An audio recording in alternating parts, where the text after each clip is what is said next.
Hello, BookTube. I know this is going to have you frantically checking your calendar, but I have packages to open for you, even though it's a Sunday.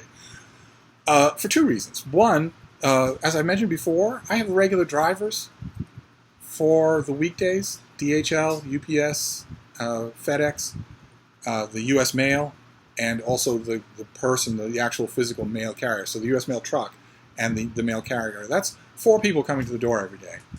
And during the week, Monday through Friday, those are the same 4 people. And I know them well, and they know me. They know the route. They know Little Frida. They know all about, you can leave stuff on the front porch. I know their times because you get into a routine of how you do your route. And on Saturday, all that changes. Those people don't work on Saturdays. So I never know what I'm going to get or when I'm going to get it on Saturday. And when a couple of book packages arrived earlier in the day, I thought, well, you want to maximize it. So let's just wait until all the mail comes. I had a bit of cleanup work to do, writing-wise, so I thought, rather than make 2 videos, just make 1. Just wait for the mail to come. And you can see it coming. What I did, I waited too long. I waited and waited and waited, and by the time I was 100% sure that all the mail for Saturday had arrived, it was way too late to make a video. So that was one of the reasons why we have 2 packages to open today. But we actually have a 3rd package, and the reason for that is because Amazon delivers on Sunday. And I got an Amazon box, which is bound to have a book in it. So let's do those. Isn't this fun? We'll do a little mail opening on a Sunday. Oh my. Oh goodness. All right, this is from the great folks at Scribner. This is another Civil War book. We haven't seen many of those. I've only got 3 or 4 major titles. And none out so far. We've got a major book on Vicksburg coming out. There's Sidney Blumenthal's the new volume in his multi-volume biography of Abraham Lincoln. That's coming out. And there's also this. This is S.C. Gwynne, and this is called Hymns of the Republic, the story of the final year of the American Civil War. The 4th and final year of the Civil War was, by any measure, one of the greatest turning points in American history. By the spring of 1864, Abraham Lincoln knew that decisive Union successes on the battlefield would be necessary for his re-election in the fall. Yet the war had entered a grinding, brutal stage in which the Confederate Army, led by General Lee, continued to resist and frustrate the Union at the cost of great bloodshed on both sides. Lincoln's generals seemed unwilling or unable to prosecute a final victory. The war that stretched from the Atlantic Ocean to the lawless Missouri border was destroying the country and appeared to have no end. And this is the story of that final year. Roughly the same time period as Would It Be Never Call Retreat by Bruce Catton, or the second half of the 3rd volume of Shelby Foote. And this is by the author S.C. Gwynne, did a book called Rebel Yell, which was a big biography of Stonewall Jackson that I had a great deal of fun reviewing. I had a great deal of fun reviewing it. If you've watched this channel for any length of time, you know that I don't subscribe to any of this doomed cavalier romanticism nonsense about the American South during the Civil War, and especially about its generals. I don't subscribe to any of that. It's all just ridiculous. And invidious, too. The fact that those things have such deep roots and such long lifespans is responsible for a lot of implicit racism in this country. So I don't like any of it, and I had a ball with Gwynne's Stonewall Jackson book, just knocking it all around the block. So if I remember, I will leave a link to that review down below. But then we've got one of these big cardboard packages. Let's see what this is. It's very big, so it could be an oversized book of some kind, an art book, something like that, something that would cause the person in the mailroom to, oh no, it's 2 books. Okay, all right, it's 2 books. So what is this? This is, okay, these are both from Harlequin. The first one is Strangers She Knows by Christina Dodd. This is a thriller that comes out in September. Living on an obscure, technology-free island off California means safety from the murderer who hunts Kellen Adams and her new family. Or does it? Family time becomes terror time until Kellen finds herself alone, facing an all-too-familiar psychopath. Okay, all right, great. So once again, we have a contemporary thriller intentionally coming up with a way to avoid having the internet, satellite technology, cell phones be any part of the story. And this next one is also from Harlequin, of course, in the same package. This also comes out in September, and this is also a thriller. This is Kat Martin's book, The Deception. So it's 2 thrillers from Harlequin instead of any Regency romances. Let's see here. Kate Gallagher is the only person who can identify the body of a young woman believed to be her missing sister, an 18-year-old runaway, a known drug addict and prostitute. Kate has spent the last 2 years trying to find her without success. Now, guilt and a crushing sense of failure send her into a tailspin. But when the police dismiss the case, she hires bounty hunter Jason Maddox, and together they are drawn into the dark world of human trafficking in search of a killer.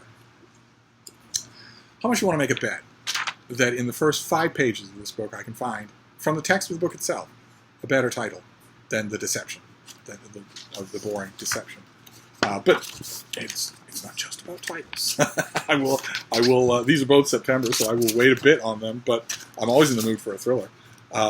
So those were the books. But there's also a box from Amazon. So let's see what we have here.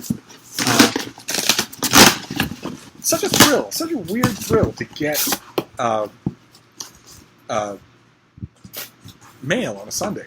Amazon just ignores the postal service and delivers these things themselves. Oh, okay. All right. Okay. All right, there's a book. There's also a bland bit of necessity. It's some socks. I ordered socks for myself because I go through these like nobody's business. I'm not going to need to open this package for a couple of months though, because we're in high summer.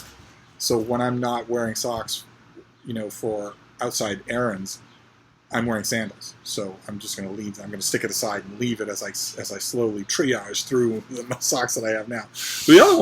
The other thing in the package is a book. It's a Harlequin romance. It's a love-inspired Harlequin romance, and it was from July, and I liked the sound of it. I liked the look of it. I think I saw it on Sarah's channel, Steeped in Books, and I don't know if this is true, if you're a romance reader, if this is true where you live, but where I live, you have to go to a new bookstore for your mass market paperbacks. And unless you get in the habit of ordering these things online. Maybe I should do that. But it's always been true that unless you have a really conscientious staff and a really good ordering system at your big retail store, the one thing you can be sure to miss are all of the series romances. Not the big, I've had an example here, the big, these things. Not these things. The big author-driven mainstream romances, but rather the things that have a title, a characteristic, like Harlequin Presents or Harlequin Silhouette. Basically, the Harlequin run of series romances. It's rare in 2019 to find a store that carries them at all, and even rarer to find one that carries all of them. And I have a big Barnes & Noble near me in Boston. I thought I would keep an eye out for this one because I liked the sound of it. And it, as far as I know, never went. It never appeared at that Barnes & Noble. They're spotty. Sometimes they don't have any Harlequin historicals, for instance, which are my favorite Harlequin imprint. So, maybe I do need to start just routinely getting these things online. They're dirt cheap. But anyway, this is a love-inspired novel, and it is Healing the Cowboy's Heart by Ruth Logan Hearn, which I think I saw on Sarah's channel. And I think the thing that struck me about the cover is that there's a boy on the cover instead of a man. Right? He's young, almost feminine looking, and skinny. Not the usual romance cover model at all. And I kind of like the horse breeder Isaiah Woods can't believe his only ally in helping a neglected mare is the descendant of his family's bitter enemy, veterinarian Charlotte Fitzgerald. Despite the feud, Charlotte risks everything to save the horse. But as she falls for Isaiah and the orphan niece and nephew in his care, the mare isn't the only one who needs saving. Now, I'd be willing to bet when I read this book that Isaiah does not look anything like that. That he's described in a way that doesn't look anything like that. Twice this age and twice this size. I'd be willing to bet that'll be true, which makes the cover decision all the weirder, all the more interesting.